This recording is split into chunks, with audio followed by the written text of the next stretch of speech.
Yapay zeka artık belirli sektörlere giren bir teknoloji değil, hayatın tamamını dönüştüren bir altyapı haline geldi. Sağlıkta erken teşhis sistemleri, karar destek sistemleri, sanayide üretim hatlarındaki otomatik kalite kontrolü, savunma sanayideki otonom sistemler, finans ve eğitim gibi alanlarda yaygın şekilde kullanılıyor.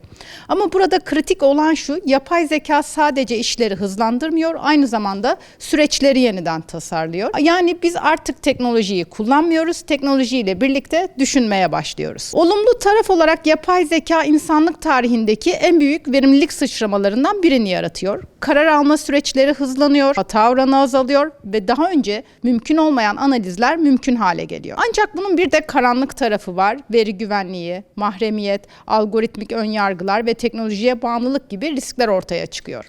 Dolayısıyla yapay zeka bir araçtır ama bu araç doğru yönetilmezse faydadan çok risk üretme potansiyeline sahiptir. En büyük risk teknolojinin kendisinden ziyade kontrol ve yönetim eksikliğidir. Eğer yapay zeka sistemleri şeffaf değilse, nasıl karar verdiğini açıklayamıyorsa bu durum özellikle kritik alanlarda ciddi sorunlara yol açabilir. Bunun yanında veri konusu çok kritik. Çünkü yapay zeka veriden beslenir. Veriyi kontrol edemeyen sistemler zamanla kontrol edilemeyen sistemlere dönüşebilir.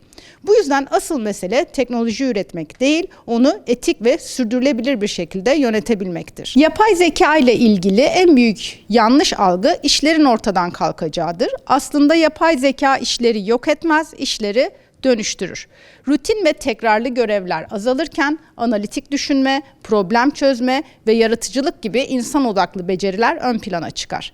Gelecekte rekabet insan ile makine arasında değil, yapay zekayı etkin kullanan insanlarla kullanamayanlar arasında olacak. Bu nedenle en kritik konu insan kaynağının bu dönüşüme hazırlanmasıdır. Önümüzdeki dönemde yapay zeka daha genel, daha otonom ve daha entegre sistemler haline gelecek. İnsan-makine işbirliği derinleşecek ve birçok sektörde karar süreçlerinin merkezine yerleşecek. Ama daha önemli bir dönüşüm var. Yapay zeka artık sadece bir teknoloji değil, ülkelerin ekonomik ve stratejik gücünü belirleyen temel faktörlerden biri haline geliyor. Bu nedenle gelecekte kazananlar yapay zekayı en çok kullananlar değil, onu en doğru şekilde yönetenler olacak. Yapay zeka bir araç değildir, bir çağ değişimidir ve bu değişimi yönetenler geleceği de şekillendirecektir diyelim.